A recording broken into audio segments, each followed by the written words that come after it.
All right. Hi, my name is Dr. Arubah Khan. I'm a postdoctoral fellow at the American University Counseling Center, and I'm here with... Hi, I'm Dr. Jackie Darby. I am a staff clinician at the American University Counseling Center located in Washington, D.C.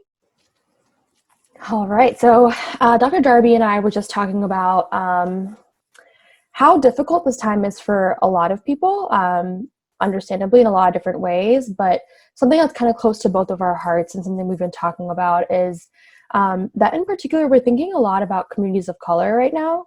And how difficult this might be, or how it might be differently difficult for some of the people in these communities. I just want to talk a little bit about what it looks like and how people are coping and what it's like for people right now. Yeah. I think everybody's struggling, but I think the social isolation piece and the physical distancing that has been enacted is really taking a toll on a lot of communities of color. Because they're not able to tap into their communities, or they're tapping into it in different ways. But I don't think a lot of people are talking about that. Very much so. And I think we know that social support is one of the biggest ways people cope, and it's one of the most effective ways of coping too. But also in communities of color in particular, there's a way that social support and community-based coping is really integral to mental health. And so it's just, I think I know it's on my mind, I know it's on your mind too, of just, this could be particularly difficult when people are feeling isolated and can't be part of the communities that kind of keep them afloat. Something that's close to my heart that I'm thinking about is that it's currently Ramadan, and a lot of students are, either isolated in some studio apartment up in Columbia Heights by themselves, or they might not be with their families, they might just be with some roommates.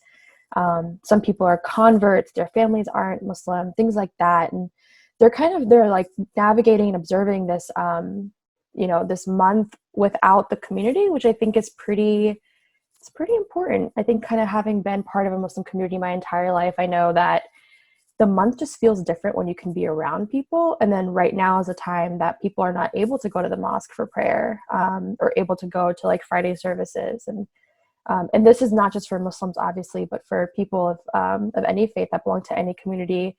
There's kind of this isolation piece that's now in the picture. Yeah, and I agree with that, because I identify as Christian, and so for Easter we weren't at church, right? And so if you haven't been to a Black church during Easter, you're really missing out because the suits are on point. But I digress. There's a sense of community and a fellowship that when you're not in with people, it just feels different. And I feel like there's a sense of loss with that, right? Because there's so much, not just with rituals with it, but there is a certain need you have with being with people who you can connect with. Totally. And it makes complete sense as well that that's kind of in particular distressing right now. I think we also know that communities of color tend to use faith in a higher incidence for coping. And so there's just a piece of faith that happens to be based so much on that community gathering, that sense of membership. And so even that on its own, just not having that physical reminder that you're part of that, you're a member of that group, can be very distressing too. Right. And I think we spoke about it too, just even in our meetings together, right? You and I, we always joke and kid a lot. And so it looks different when it's on through a phone or through a laptop. You don't really get those cues, you don't really get those side eyes, you have to have a delay in it. And it just feels different. You can cope with it, you can manage it, but it doesn't feel complete. Absolutely. I just want to underline that fact that when we're together in person, we're really quick-witted. It's hilarious. Obviously, we're functioning at optimum. Our level is just up there. When it's through Zoom, we're still funny, but it's just not quite the same.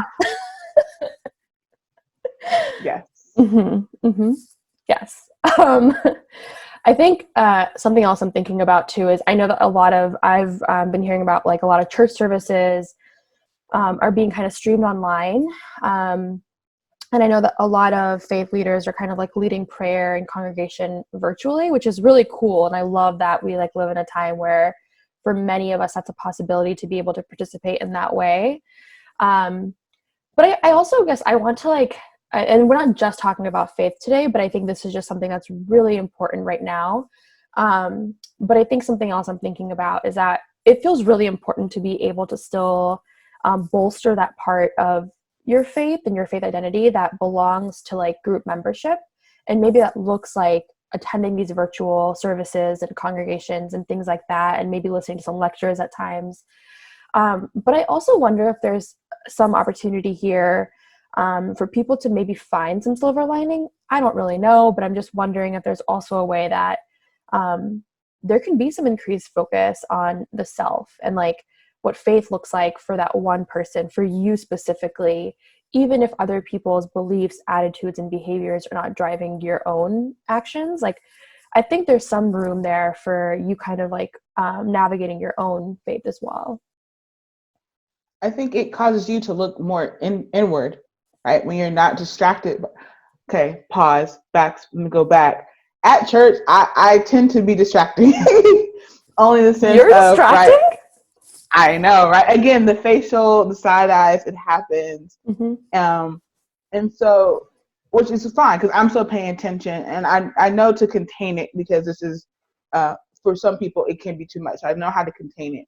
But at home, when I don't have that energy to feed off people because I'm very extroverted, it does cause me to actually focus more and kind of look more inward, right? And I feel like even outside of faith-based stuff, but like at classroom settings or online education and teaching, or even when people are doing therapy via Zoom or via Doxy, it does kind of force you to like be more attentive because there is no outside community distractions that are going on. And it makes you, I feel like, be more intentional about how you're connecting with people because you're valuing this connection a lot more versus like, oh, I can just go outside anytime. Well, no, you can't, right? Now you have to be very purposeful and mindful of how, okay, when I'm going over to so-and-so's house, how are we going to do this? If I'm going to be through a glass window, I have to be extra so they can hear and feel the excitement because they're not physically in my presence to feel it. That makes sense. It does, yeah. I mean, being extra, I can't relate to that. That's like not really a part of my life. But I think something else that Dr. Darby and I like really wanted to kind of drive home today, and I won't speak for you, so please feel free to jump in. But we also like really didn't want to make a video that was almost like, here's how you can fix how you're feeling, because I don't know. Like we're all in this right now.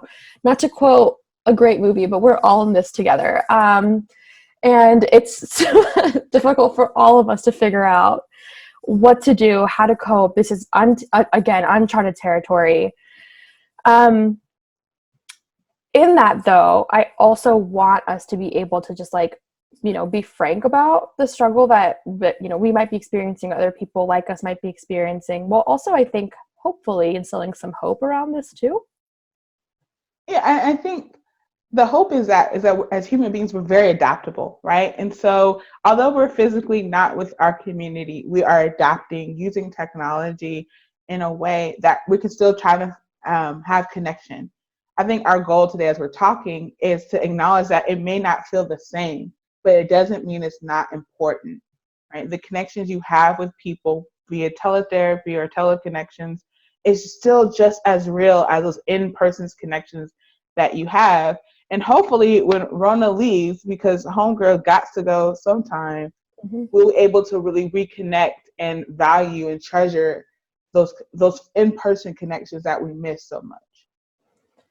Absolutely. And I think too, like, we live in a world that's so transient. There are so many people that are, their best friends live across the world or across the country. And something that we're seeing more of is people that maybe never actually interacted, like by FaceTime or a Zoom call. Maybe we're kind of more like, we're best friends, but we text every day. We just text all the time. That's kind of our relationship. Now it's kind of a time where it's like, like record scratch, stop for a second. Like, let's actually FaceTime each other. Like, everyone's doing it. Let's just do it. And like, I'll just speak for myself. Like, that's been really wonderful. Like, it's been so nice to be able to connect with people, face to face, because actually we don't see each other very often. We like live across the country, and so we can't do that. And I hope for people that sticks around. Like, there's a lot of value in having face-to-face conversations. Not to say that text can't be valuable, but it just feels different when it's like face-to-face, like in person. So, these are things that we're kind of doing to be able to cope with, what we're dealt with right now. But there are some ways that I wonder if this will change our ideas about connection, and how we can have conversations that are deep and meaningful too. Go ahead. I was going to say, I think it will change. I think it will change post-Rona. But also, I feel like for some people who are always a busybody and are always here, there, and everywhere and really don't sit still, not that, again, I can relate, I think this time, too, is kind of forcing them to like, okay, let me be still for a moment and take care of myself so that when we are free and we did our bid, that we can actually go out and be good for people because we took the time to kind of rest right now. Yeah, definitely. And then Dr. Darby, like, not to completely shift away from what we're saying, but I think this is also an important consideration. Yeah. So obviously, and unfortunately, I would say with any global, but especially like nationwide emergency or situation experience, anything that happens, there's like a subset of the news that always focuses on people of color, because there's different ways in which this pandemic is impacting communities of color in so many complex ways, besides just, some of our students that might be struggling with like connecting to people. I know that you have already kind of spoken to this, but I'm wondering too if we can talk a little bit about our students who are like learning about some of the disparities that exist in this country from like a public health lens, and kind of navigating their own experiences of that disparity, but also just their like emotional reactions to that disparity and the fact that nothing's really going to change right now. And we're kind of stuck in this like limbo while this pandemic is happening in particular. I mean, I think I'm glad that people are becoming aware, right? Because I think I said in a previous video that these disparities have always been there, but now more people are seeing it. And I hope people take this time to educate themselves. That sounds bad. To look more into things that are going on and to gather more information at this time so that when this is over, we can start moving forward to make those disparities more equal.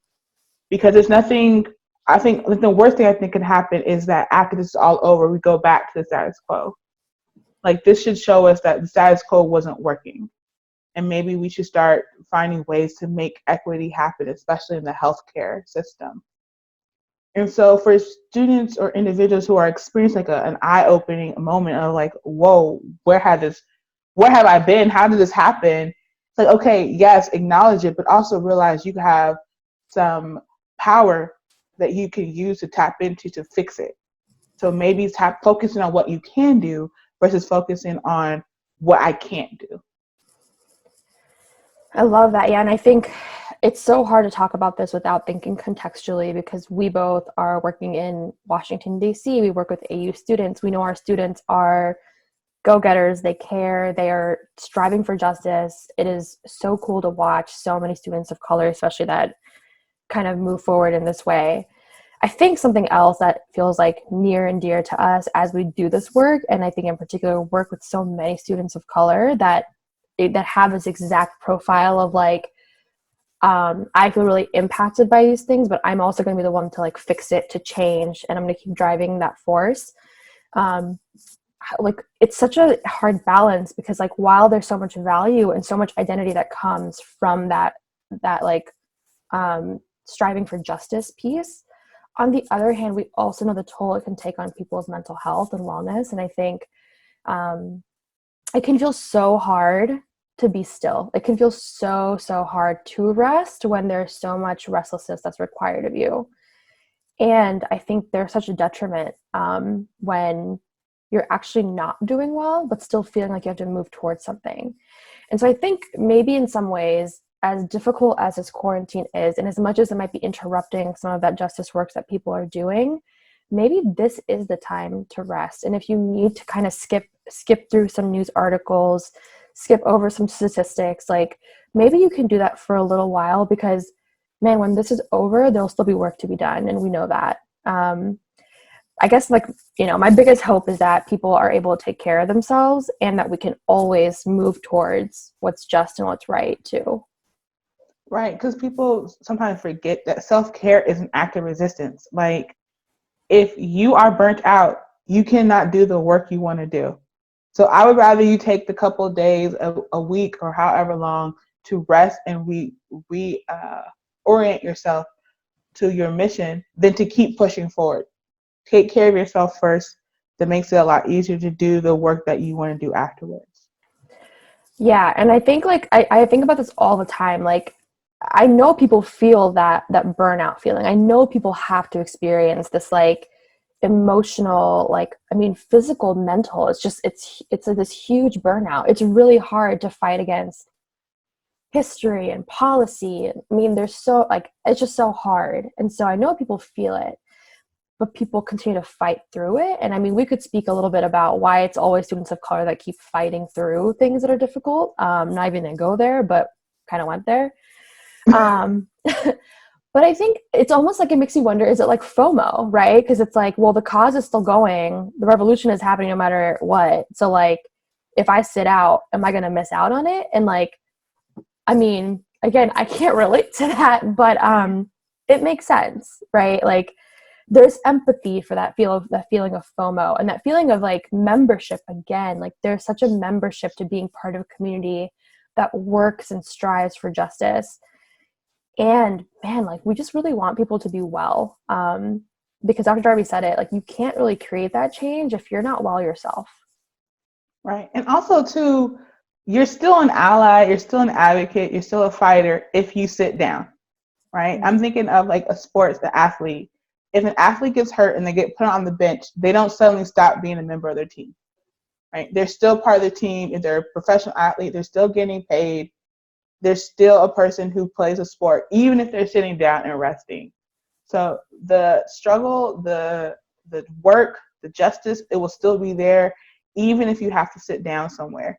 It's okay.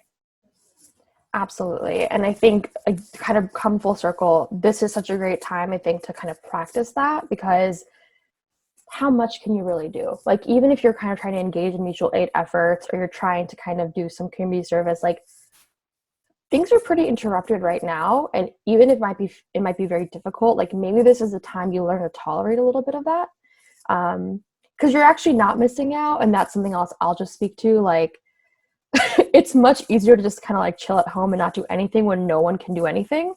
But kind of take that further. Like, maybe your mind doesn't have to do anything either. Like, maybe you can give your thoughts a rest, and maybe that feeling of urgency that you might feel can also kind of be put to rest for a little while. And to take it all the way back, full circle, right? If maybe you can use this time to connect to your other allies, your other social justice fighters at this time who are also sitting and resting. Like, not talking about the cause, not talking about how we're going to do this, but actually, like, hey, how are you doing? Let me check in with you as a person.